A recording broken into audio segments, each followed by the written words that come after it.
Hello, my dear students. Well, here's your English teacher, Minakshi, and I welcome you all in this English class for students of 9th. Well, जो आज हम poem पढ़ने जा रहे हैं, that is a No Men Are Foreign, written by James Kickup. And ये जो poem है नो मेन आर फॉरेन, सबसे पहले इसकी थोड़ी इंट्रो मैं आपको बताती हूँ. No men are foreign. Foreign means कोई भी अलग नहीं है. पोइट का मतलब है all are same, all are equal, and he wants to spread the message of universal brotherhood. Poet का कहने का अर्थ है foreign means a person who belongs to another country. उसका कहने का अर्थ है हम सब एक हैं, हम सब लोग एक हैं. In other words we can say it is a peace poem. Poet says all people are same. बार बार पोइट का यही कहने का अर्थ है they eat, they live, they die in the same way. सभी एक ही तरीके से जीते हैं और सभी एक ही तरीके से मरते हैं. No one is different from one another. सब बराबर हैं, सब एक जैसे हैं. हम लोगों ने ये जो बॉर्डर्स बनाए हुए हैं कि ये उस कंट्री का है, ये इस कंट्री का है, तो ये हमारे जैसा नहीं है. पोइट का कहने का अर्थ है he wants to say all are equal, no one is different, we all are same, we all are equal. हम सभी को भगवान ने नेचर की जितनी भी चीजें हैं, फॉर एग्जाम्पल रेनफॉल, सनलाइट, सभी इक्वल मेजर में दी हैं. हम सब एक हैं. तो पोइट इस पोइम के थ्रू यूनिवर्सल ब्रदरहुड का मैसेज स्प्रेड करते हैं और पोइट हमें कहते हैं कि we all are equal, we all are same. हम एक ही तरीके से जीते हैं और हम सब एक है. Now let's see the explanation. Here is the first stanza.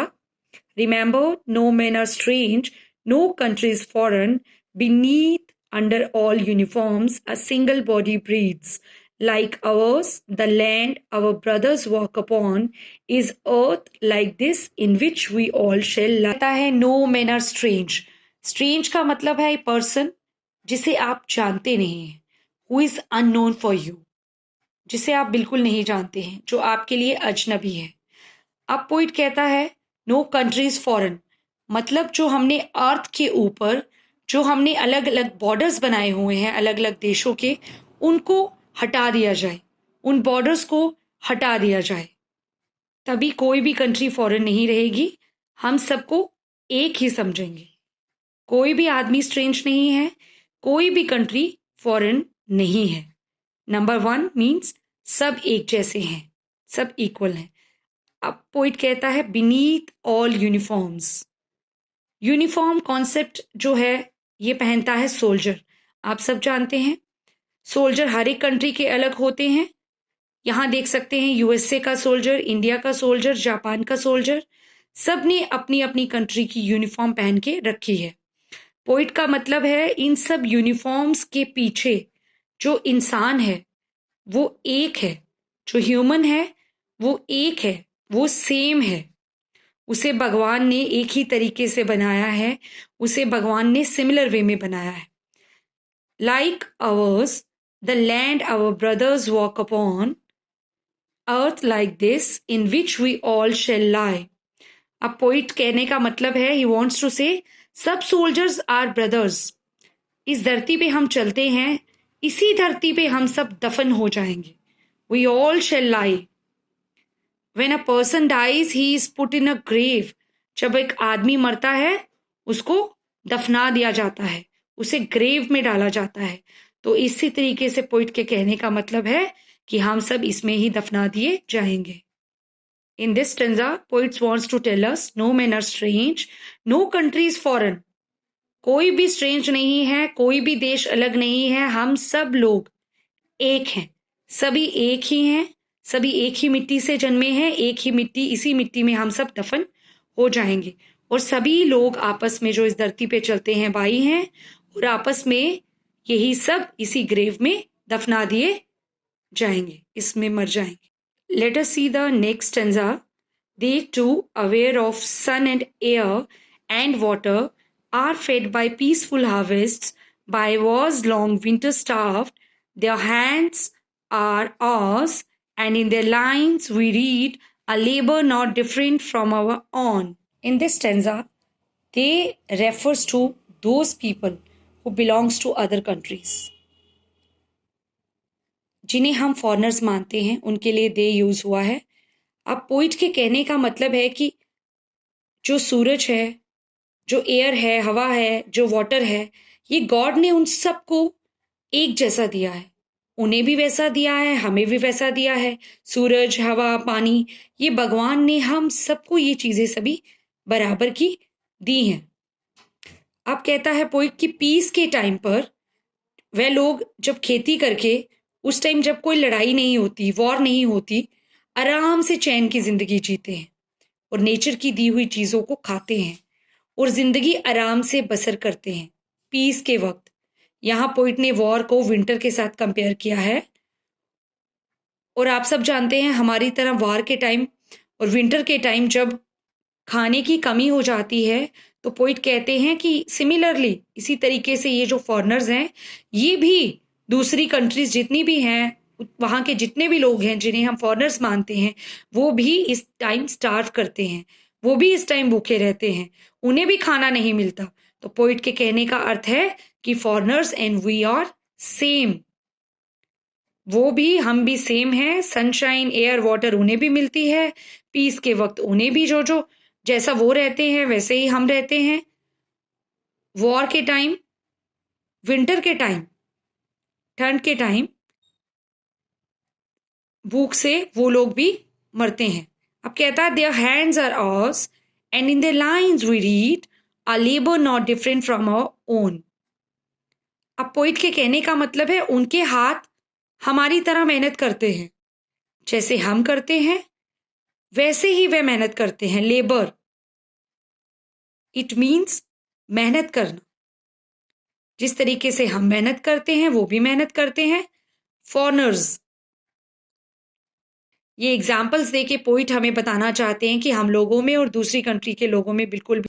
Let's go towards next stanza. Remember they have eyes like ours that wake or sleep, and strengthen that can be won by love. In every land is common life that all can recognize and understand. He is asking the readers to remember. याद रखिए, यहाँ पर आप picture में देख सकते हैं अलग अलग कंट्री के लोग हैं, लेकिन सबकी दो आंखें हैं, नाक है, मुंह है, दो कान है, दो बाजुएं हैं, टांगे हैं, सब एक है. They have eyes. They means जिन्हें हम फॉरेनर्स मानते हैं, जिन्हें हम अजनबी मानते हैं, उनकी आंखें भी हमारी तरह हैं, वह भी सोते हैं, वह भी जगते हैं. And strengthen that can be won by love.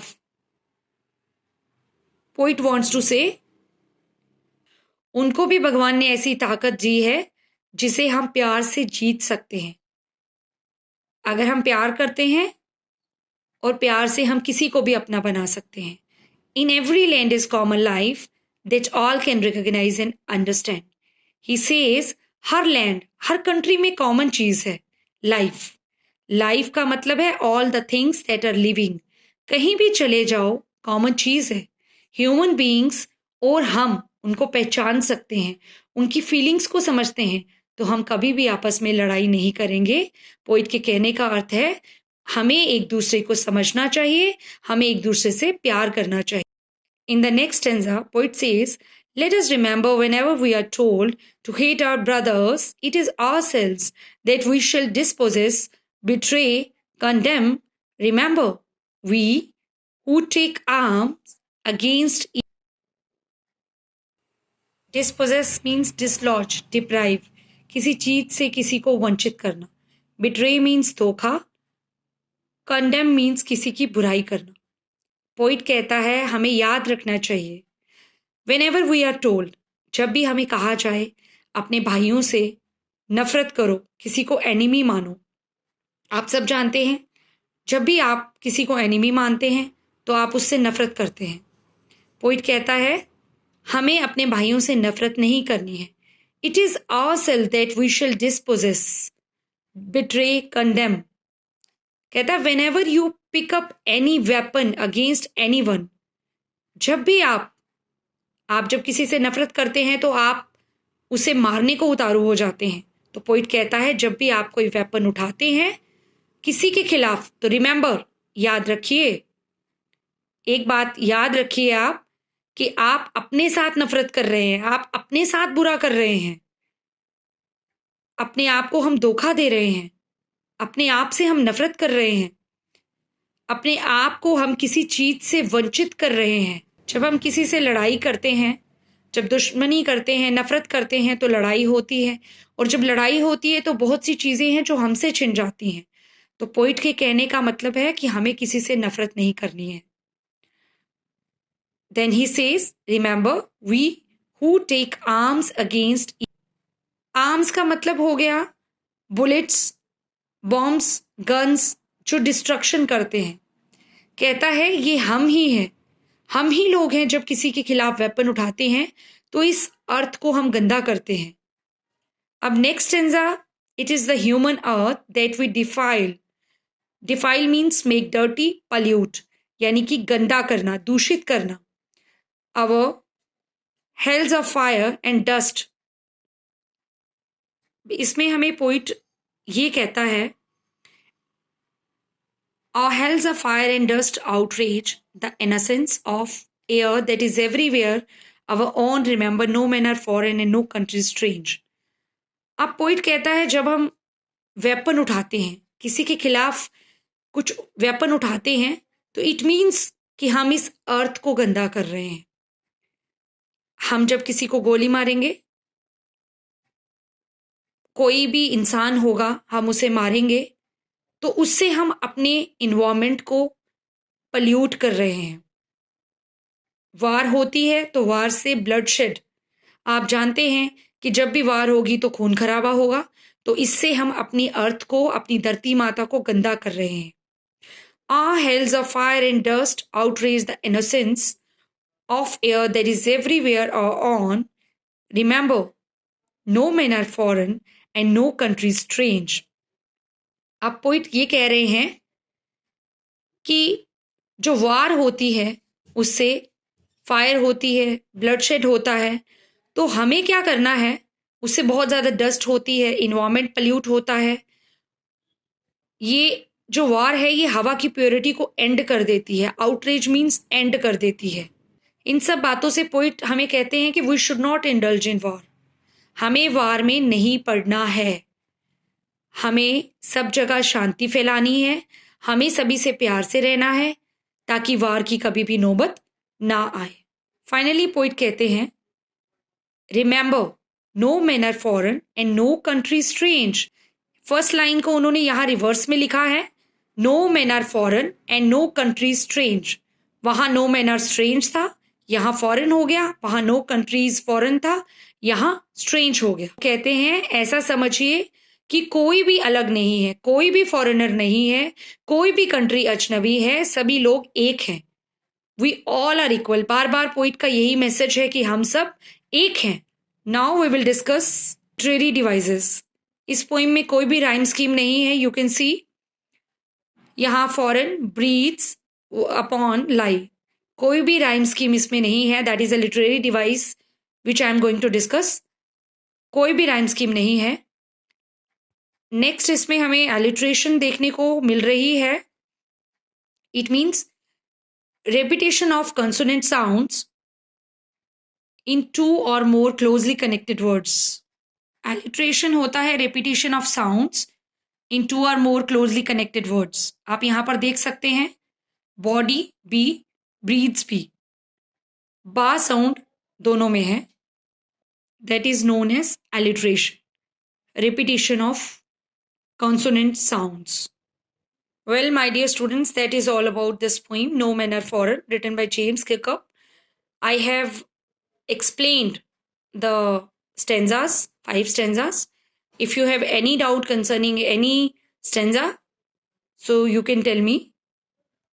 This is the first poem and it's for 9th class.